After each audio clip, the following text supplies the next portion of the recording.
नमस्कार. आज आपण एका अशा संस्थेबद्दल बोलणार आहोत जिच्या कामाचा आपल्या सगळ्यांच्या आयुष्यावर म्हणजे विशेषतः महाराष्ट्रातील शालेय जीवनावर थेट परिणाम झालाय. आपल्या एका श्रोत्याने काही नोंदी आणि लेख पाठवलेत आणि त्या आधारावर आजची आपली चर्चा आहे बालभारतीवर, म्हणजे महाराष्ट्र राज्य पाठ्यपुस्तक निर्मिती व अभ्यासक्रम संशोधन मंडळ. आपण सगळेच या नावाशी, त्यांच्या पुस्तकांशी परिचित आहोत, हो ना? पण पडद्यामागे ही संस्था नक्की कसं काम करते, तिची गरज का वाटली आणि आपल्या शिक्षण व्यवस्थेत तिचं नेमकं स्थान काय आहे? चला तर मग या स्रोतांच्या आधारे या सगळ्याचा एक सविस्तर आढावा घेऊया. अगदी सुरुवातीपासून म्हणजे मूलभूत गोष्टींपासून सुरुवात करूया.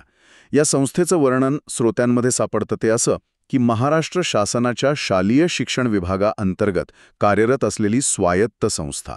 याचा नेमका अर्थ काय होतो आणि तिचं मुख्य काम काय सांगितलं आहे? अगदी बरोबर.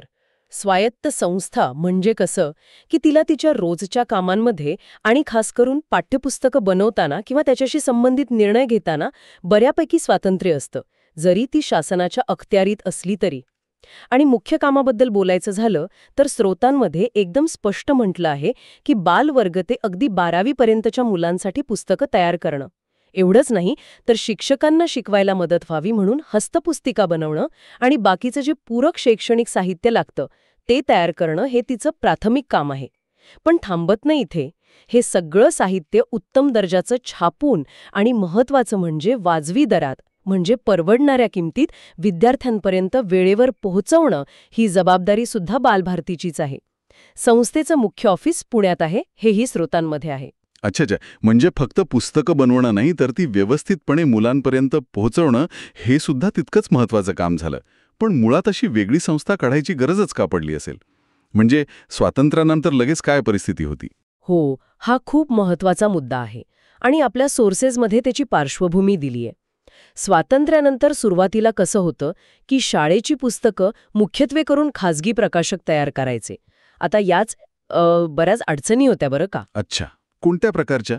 एकतर काय, पुस्तकांचा दर्जा म्हणजे प्रचंड फरक असायचा. काही पुस्तकं चांगली असतीलही पण बरीचशी अगदीच म्हणजे सुमार दर्जाची.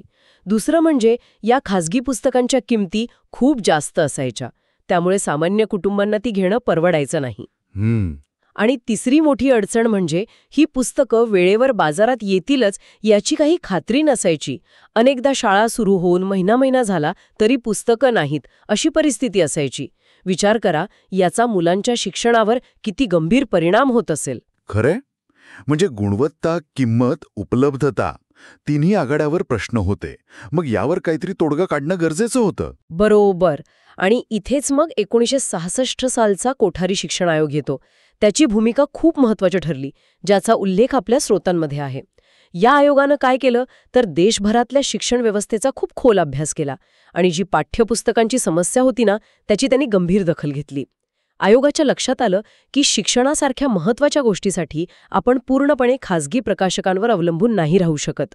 त्यामुळे आयोगानं एक खूप महत्त्वाची शिफारस केली की प्रत्येक राज्यानं पाठ्यपुस्तक निर्मितीसाठी स्वतःची एक स्वायत्त संस्था उभारावी. या संस्थेचं काम काय असेल तर दर्जेदार पुस्तकं तयार करणं, त्यांची किंमत योग्य ठेवणं आणि ती वेळेवर विद्यार्थ्यांपर्यंत पोहोचतील हे बघणं. हे एक प्रकारे शिक्षण सगळ्यांसाठी समान पातळीवर उपलब्ध व्हावं यासाठी उचललेलं एक महत्त्वाचं पाऊल होतं. आणि मग महाराष्ट्राने ते स्वीकारलं लगेच? हो, महाराष्ट्र यात आघाडीवर होता. स्रोतांनुसार 27 जानेवारी 1967 रोजी पुणे येथे संस्थेची स्थापना झाली. तेव्हा वसंतराव नाईक मुख्यमंत्री होते, बरोबर? अगदी. स्थापना 1967 मध्ये झाली आणि फक्त एका वर्षाच्या आत म्हणजे 1968 मध्ये संस्थेनं आपलं पहिलं पुस्तक काढलं, इयत्ता पहिलीसाठी मराठी बालभारती. अच्छा. आणि गंमत म्हणजे संस्थेचं नाव तसं मोठं आहे, महाराष्ट्र राज्य पाठ्यपुस्तक निर्मिती व अभ्यासक्रम संशोधन मंडळ, पण या पहिल्या पुस्तकाचं बालभारती नाव इतकं लोकांना आवडलं, इतकं रुळलं की लोक पुढे संस्थेलाच बालभारती म्हणायला लागले. हे इंटरेस्टिंग आहे. हो ना. आणि कामाचा वेग पण सुरुवातीला प्रचंड होता. स्रोतांमध्ये उल्लेख आहे की पहिल्या फक्त 4 वर्षांमध्ये संस्थेने 1ली ते 7वी पर्यंतच्या सगळ्या विषयांची पाठ्यपुस्तकं तयार करून प्रकाशित केली. हे त्या काळात खूप मोठं काम होतं. खरंच खूपच प्रभावी म्हणायला हवं. एका वर्षात पहिलं पुस्तक आणि 4 वर्षांत 7 इयत्तांची पुस्तकं. आपण संस्थेच्या प्रमुख कामांबद्दल बोललो, जसं पुस्तकं, हस्तपुस्तिका बनवणं, छापणं, वितरण.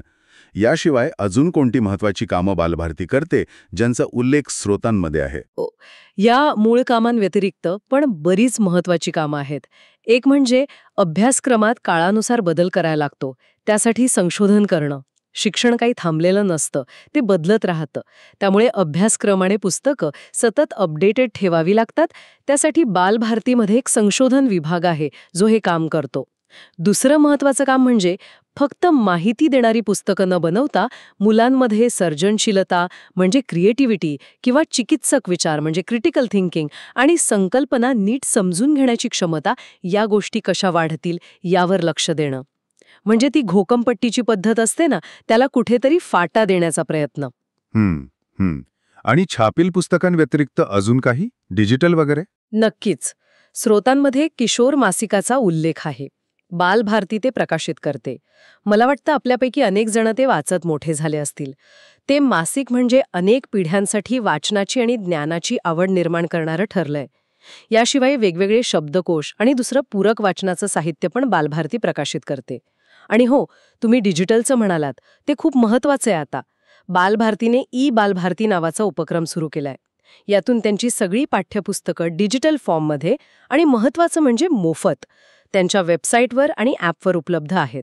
इतकंच नाही तर काही पुस्तकं त्यांनी द्विभाषिक म्हणजे बायलिंग्वल स्वरूपात पण दिली आहेत, जेणेकरून मुलांना संकल्पना समजायला सोपं जावं. अरे वा, म्हणजे पारंपरिक छपाई तर आहेच, पण डिजिटल माध्यमाचा पण तितकाच प्रभावी वापर बालभारती करत आहे.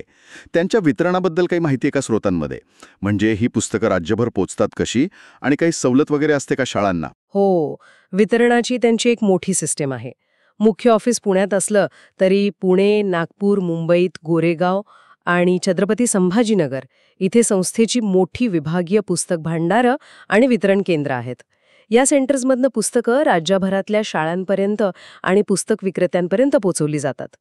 आणि स्रोतांमध्ये एक महत्वाची गोष्ट सांगली आहे की ज्या शाळा बालभारतीकडे रजिस्टर करतात ना, त्यांना पुस्तकांच्या खरेदीवर 15% सूट मिळते. अच्छा. हो, त्यामुळे शाळांना आणि पर्यायाने विद्यार्थ्यांना पुस्तकं अजून थोडी स्वस्तात मिळायला मदत होते. हे झालं कामाबद्दल. आता एवढं मोठं काम चालतं, त्याची प्रशासकीय रचना कशी आहे? म्हणजे निर्णय कोण घेतं? पदाधिकाऱ्यांबद्दल काय माहिती दिली आहे स्रोतांमध्ये? प्रशासकीय रचनेबद्दल बोलायचं तर संस्थेचं मुख्यालय पुण्याच्या सेनापती बापट मार्गावर आहे. बालभारती नावाची त्यांची इमारत आहे. पण निर्मिती विभागाचं एक ऑफिस मुंबईत वरळीला पण आहे. रचनेनुसार कसं आहे की राज्याचे जे शालेय शिक्षण मंत्री असतात ते संस्थेचे पदसिद्ध अध्यक्ष असतात. पदसिद्ध म्हणजे जो कोणी त्या पदावर असेल तो आपोआप अध्यक्ष बनतो. स्रोतानुसार सध्या श्री दादाजी भुसे हे अध्यक्ष आहेत. तसंच शालेय शिक्षण आणि क्रीडा विभागाचे जे राज्यमंत्री असतात ते पदसिद्ध उपाध्यक्ष. सध्या डॉक्टर पंकज राजेश भोयर हे आहेत. संस्थेचं रोजचं काम आणि प्रशासकीय नेतृत्व हे संचालक पाहतात. सध्या श्रीमती अनुराधा ओक या संचालक आहेत. आपल्या स्रोतांमध्ये पहिल्या संचालकांचा, उत्तमराव सेवलेकर यांचा आणि पहिले नियंत्रक बापूराव नाईक यांचा पण उल्लेख आहे, ज्यांनी अगदी सुरुवातीच्या काळात संस्थेचा पाया रचला. या अशा स्पष्ट स्ट्रक्चरमुळे कामात एक प्रकारची सुसूत्रता आणि जबाबदारीची निश्चिती येते असं म्हणता येईल. बरोबर आहे. आता एक महत्वाचा प्रश्न उरतो. बालभारती जरी स्वायत्त संस्था असली तरी ती शिक्षण व्यवस्थेचा एक भाग आहे. मग राज्यातल्या इतर शैक्षणिक संस्थांशी तिचा संबंध कसा असतो? म्हणजे समन्वय कसा साधला जातो? विशेषतः अभ्यासक्रम ठरवणारी संस्था असेल किंवा परीक्षा घेणारी संस्था असेल, यांच्याशी तिचं नातं कसं आहे? याबद्दल स्रोतांमध्ये काय म्हटलंय? हो, हा खूप महत्वाचा मुद्दा आहे आणि स्रोतांमध्ये या समन्वयावर भर दिलेला दिसतोय. बालभारती एकटी काम करत नाहीये.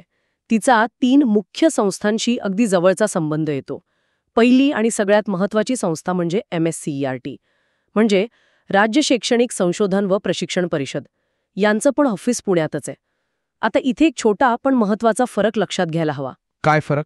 MSCERT ही राज्यासाठी अभ्यासक्रम म्हणजे करिक्युलम काय असावा आणि मुलांचं मूल्यांकन म्हणजे असेसमेंट मेथड्स कशा असाव्यात हे ठरवणारी सर्वोच्च विद्या प्राधिकरण म्हणजे अकॅडमिक ऑथॉरिटी आहे. सोप्या भाषेत सांगायचं तर काय शिकवायचं आणि ते कसं तपासायचं हे MSCERT ठरवते. अच्छा, मग बालभारतीचं काम काय? बालभारतीचं काम त्याच्या पुढचं. MSCETने जो अभ्यासक्रम आणि आराखडा ठरवून दिला आहे त्या आराखड्यावर आधारित प्रत्यक्ष पाठ्यपुस्तके म्हणजे टेक्स्टबुक्स तयार करण्याचं आणि ती छापून विद्यार्थ्यांपर्यंत पोहोचवण्याचं काम बालभारती करते. आपल्या स्रोतांमध्ये उल्लेख आहे की 24 एप्रिल 2016ला एक शासन निर्णय निघाला. त्यांनी या 2 संस्थांमधली ही कामाची वाटणी अजून स्पष्ट केली आहे. त्यामुळे गोंधळ होत नाही. समजलं. म्हणजे थोडक्यात MSCET आराखडा देतं, बालभारती पुस्तक बनवते. दोन्ही संस्था एकमेकांना पूरक आहेत, पण त्यांची कामं वेगळी आहेत. ही कामाची विभागणी खरंच खूप महत्वाची वाटते. यामुळे कामात स्पष्टता येत असणार नक्कीच. दुसरी महत्वाची संस्था कोणती मग? दुसरी संस्था आहे MSBSH म्हणजेच महाराष्ट्र राज्य माध्यमिक व उच्च माध्यमिक शिक्षण मंडळ. आपल्याला ती बोर्डाच्या परीक्षा घेणारी संस्था म्हणून जास्त माहिती आहे. ही संस्था 1966 मध्ये स्थापन झाली. आता तिचा बालभारतीशी संबंध सरळ आहे. बालभारती ज्या अभ्यासक्रमावर आधारित 10वी आणि 12वीची पुस्तकं बनवते त्याच अभ्यासक्रमावर आधारित बोर्डाच्या परीक्षा घेण्याचं काम MSBSH करते. त्यामुळे काय होतं की अभ्यासक्रम, पाठ्यपुस्तक आणि परीक्षा यात एक सूत्रता राहते. दोन्ही संस्थांमधला हा समन्वय विद्यार्थ्यांसाठी खूप महत्वाचा आहे. आणि तिसरी संस्था राष्ट्रीय पातळीवर पण काही संबंध आहे का? हो, तिसरा महत्वाचा समन्वय आहे तो राष्ट्रीय स्तरावरच्या NCERT सोबत, म्हणजे राष्ट्रीय शैक्षणिक संशोधन व प्रशिक्षण परिषद. NCERT ही राष्ट्रीय पातळीवर शिक्षण धोरणं, अभ्यासक्रम आणि शैक्षणिक साहित्य बनवण्यासाठी मार्गदर्शन करणारी संस्था आहे. अर्थात राज्यांना त्यांच्या स्थानिक गरजांनुसार बदल करायची मोकळीक असते, पण राष्ट्रीय शैक्षणिक धोरणांशी सुसंगत राहणं पण अपेक्षित असतं. आपल्या स्रोतांमध्ये एक चांगलं उदाहरण दिलंय याचं. बालभारतीने NCERTने तयार केलेला विज्ञानाचा राष्ट्रीय अभ्यासक्रम स्वीकारला आणि तो मराठी आणि इतर माध्यमांच्या भाषांमध्ये प्रकाशित केला. अच्छा. हो, यावरून दिसतं की बालभारती फक्त राज्याच्या गरजाच बघत नाही, तर राष्ट्रीय पातळीवरचे जे शैक्षणिक प्रवाह आहेत आणि धोरणं आहेत त्यांचा पण विचार करते.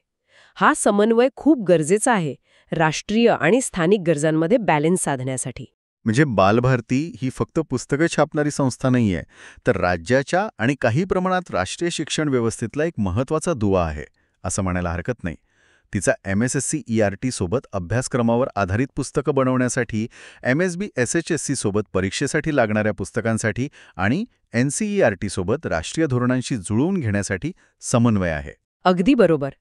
हा समन्वयच बालभारतीच्या कामाला अधिक अर्थपूर्ण बनवतो आणि महाराष्ट्रातल्या शिक्षण व्यवस्थेला एकसंध ठेवायला मदत करतो. तर आजच्या या चर्चेतून आपण श्रोत्यांनी दिलेल्या माहितीच्या आधारे बालभारतीचा बराच मोठा पट उलगडून पाहिला. कोठारी आयोगाच्या शिफारशीतून तिची स्थापना का झाली, इथपासून ते दर्जेदार आणि परवडणारी पुस्तकं पुरवण्याचं तिचं ध्येय काय आहे, तिची मुख्य कामं म्हणजे पाठ्यपुस्तक निर्मिती, संशोधन, वितरण आणि आता तर बालभारतीच्या माध्यमातून डिजिटल शिक्षण पुरवणं ही तिची व्यापक झालेली कार्यकक्षा. आणि सगळ्यात महत्त्वाचं म्हणजे MSCERT, MSBSH, NCERT यांसारख्या संस्थांसोबतचा तिचा समन्वय. या सगळ्यावरून महाराष्ट्रातील लाखो विद्यार्थ्यांचं शैक्षणिक भवितव्य घडवण्यात बालभारतीची भूमिका किती मध्यवर्ती आणि किती परिणामकारक आहे हे स्पष्ट होते. निश्चितच. आणि आपण ज्या स्रोतांचा आढावा घेतला त्यात बालभारती आणि डिजिटल पाठ्यपुस्तकांचा उल्लेख आवर्जून आहे. यावरून एक विचार पुढे येतो जो आपल्या श्रोत्यांनाही विचार करायला लावेल कदाचित. आपण अशा काळात आहोत जिथे माहिती आणि ज्ञान मिळवण्याचे असंख्य मार्ग आहेत, बरंच काही ऑनलाईन सहज मिळतं. अशा डिजिटल युगात बालभारतीसारख्या संस्थेची, जी अधिकृत अभ्यासक्रमानुसार तयार केलेली छापील आणि डिजिटल अशा दोन्ही स्वरूपातील पुस्तकं निर्माण करते, तिची भूमिका भविष्यात कशी असेल? काय तिचं महत्त्व कमी होईल की माहितीच्या या महापुरात एक खात्रीशीर आणि प्रमाणित ज्ञानाचा स्रोत म्हणून तिचं महत्त्व उलट वाढेल? हा एक विचार करण्यासारखा प्रश्न आहे, नाही का? खरंय, हा एक खूप महत्वाचा प्रश्न आहे ज्यावर भविष्यात लक्ष ठेवावं लागेल. आजच्या या सविस्तर चर्चेतून बालभारती या संस्थेविषयी नक्कीच खूप नवी माहिती मिळाली असेल असं वाटतं. पुन्हा भेटूया पुढच्या वेळी एका नव्या विषयावर आणि नवीन स्रोतांवर आधारित चर्चेसह.